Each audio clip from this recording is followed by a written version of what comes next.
तो हम बात कर रहे थे 2 लाख रुपए पर डे कैसे कमाने। अब एक शख्स जो 1,000 रुपये पर डे कमा रहा है उसका टारगेट है 2 लाख रुपए पर डे कमाने पे, यानी कि वो 50 लाख रुपए महीना कमाना चाहता है। अब स्टेप बाय स्टेप हम कैसे चलेंगे? कागज़ पेंसिल ले लें, पॉइंट्स नोट कर लें जिसके ऊपर आप लोगों ने आज से काम शुरू करना है। कुछ चीज़ें हम 1 2 3 करके चलेंगे। कुछ कानून हैं जो मैं आपको बताऊंगा। मिसाल के तौर से आप दर्जी हैं, आप पिछले 10 सालों से कपड़े सी रहे हैं, या खातून हैं जो घर में रह के लोगों के कपड़े सीती हैं, तो उनकी फर्स्ट प्रायोरिटी क्या होगी?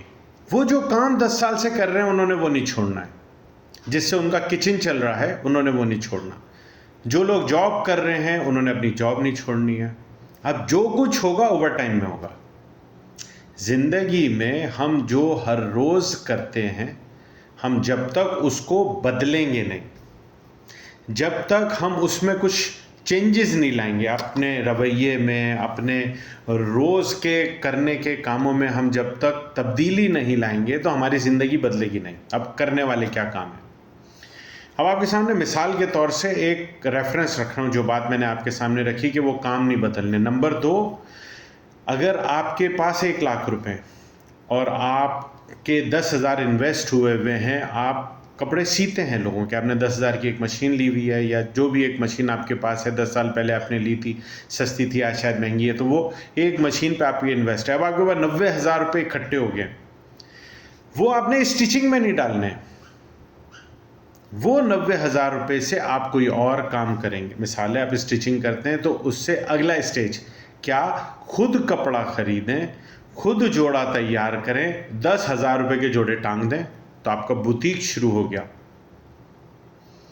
कपड़ों का काम करना चाहते हैं आप, बच्चों के कपड़े, अगर आप लड़कियों के कपड़े सी रही हैं तो आप लड़कों के कपड़े शलवार कमीज सी दें, बच्चों के सी दें। 10,000 रुपये ख़वातीन के कपड़ों में लगा दिया आपने, 10,000 रुपये लड़कियों के कपड़ों में लगा दिए, 10,000 रुपये आपने बच्चों के कपड़ों पे लगा दिए, तो आपके 40,000 इन्वेस्ट हो गए, 60,000 आपके पास बचे हुए हैं। उससे हम कोई और काम करेंगे। ऐसा क्यों?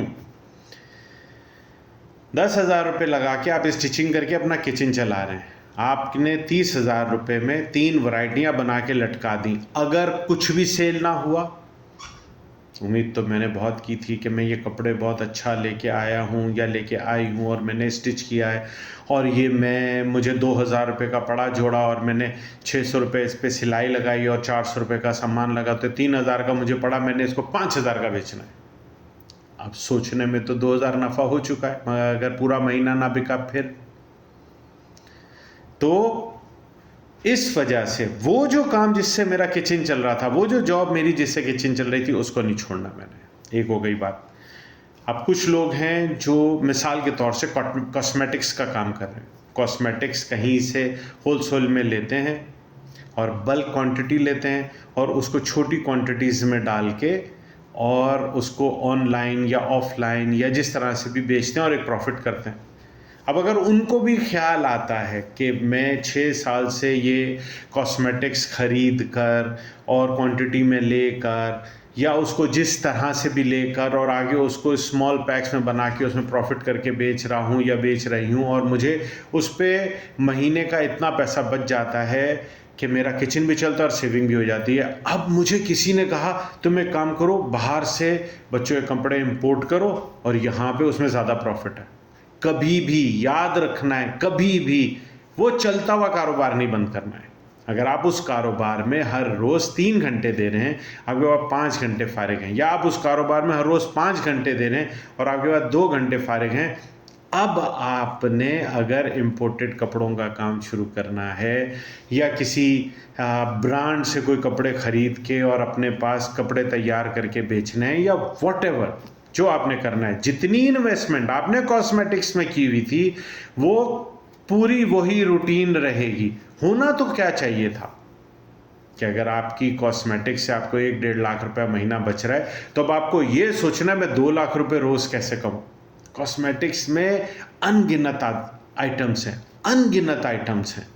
तो जो लोग कॉस्मेटिक्स में, उनको कॉस्मेटिक्स से नहीं हटना चाहिए, इसी के अंदर एक्सेल करना चाहिए। जो लोग इंजीनियरिंग में हैं, जो लोग फूड प्रोडक्ट्स में हैं, जो लोग घर पे खाना पका रहे हैं और उनके पास कोई काम नहीं है, वो अब शुरू करने वाले हैं, उनको उसमें रहना चाहिए। तो अब करने वाले कौन से काम हैं? हमने अगर इतना प्रोडक्ट बना दिया जो तो हम ऑनलाइन बेच रहे थे और जो हम ऑफलाइन बेच रहे थे, अब जब हमारी प्रोडक्शन ज़्यादा होगी तो हमें सेल चाहिए, तो हमें सेल्स सीखनी है। जब हम छोटी प्रोडक्शन कर रहे थे तो वो जो चीज़ बनाई, दी, पैसे लिए, खा लिए, हिसाब रखने की ज़रूरत ही नहीं है, उस पर कोई टैक्स ही आपको नहीं हिट कर रहा। मगर जब आप एक क्वांटिटी में जाएंगे तो आपको फाइनेंस, हिसाब करना आना चाहिए। फिर जब आपका ये टारगेट होगा कि मैंने 2 लाख रुपए रोज़ाना और 50 लाख रुपए महीना कमाना है, तो डेफिनेटली टैक्स इन्वॉल्व हो जाएगा। तो आज से ही आपने टैक्स सीखना है। और जब 50 लाख रुपए महीना कमाएंगे तो कम से कम 2 करोड़ की सेल भी करेंगे। तो जब 2 करोड़ की सेल करेंगे तो बहुत सारे वर्कर्स होंगे, तो आपको ह्यूमन रिसोर्स सीखनी है, स्टोर मैनेजमेंट सीखनी है, प्रोडक्शन सीखनी है, सेल परचेज सीखनी है, पेमेंट देने का निज़ाम, पेमेंट लेने का निज़ाम, और उसको लिखने के फाइनेंशियल सीखने, टैक्सेस सीखने। इन सारी चीज़ों का आप लिस्ट करें, आज लिस्ट करें और प्लान करें कि अब मुझे करना क्या है, मुझे उसमें से आता क्या है।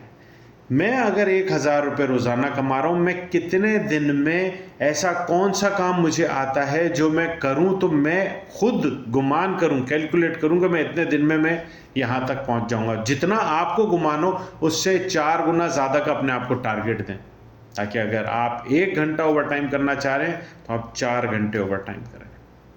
मेरी कोई बात समझ में ना आए, किसी बात में आपको कन्फ्यूजन हो, मुझे इनबॉक्स करें, मैं कोशिश करूँगा 2-4 दिन, 5 दिन, 10 दिन आप लोगों के सबके सवालात इकट्ठे करके और फिर इसी तरह से एक वीडियो बना दूँ। उससे ये होगा कि मेरी वीडियो अगर मिसाल के तौर से 5,000, 50,000 लोग देखते हैं और उनमें से 5,000 और 10,000 और 15,000 लोग मुझसे सवाल करते हैं, तो वो उन सबको मैं एक ही वीडियो में जवाब दे सकूँगा। मेरे इस टिकटॉक के चैनल को सब्सक्राइब कर लें। इसके अलावा मैं अपना यूट्यूब चैनल से भी यहाँ पे आप लोगों को लिंक दूंगा, उसको भी सब्सक्राइब कर लें, ताकि मैं जब भी जो इन्फॉर्मेटिव वीडियो बनाऊँ आप लोग देख सकें। मेरा सिर्फ एक मकसद है, आप 1,000, 2,000, 3,000 रुपये रोज़ाना कमाते हैं, 25,000, 50,000, 60,000, लाख रुपए महीना कमाते हैं, मेरी सिर्फ एक तमन्ना, एक ख्वाहिश है, आप 2 लाख, 5 लाख रुपए रोज़ कमाएं।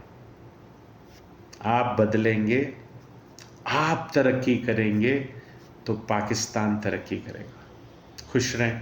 Have a nice day.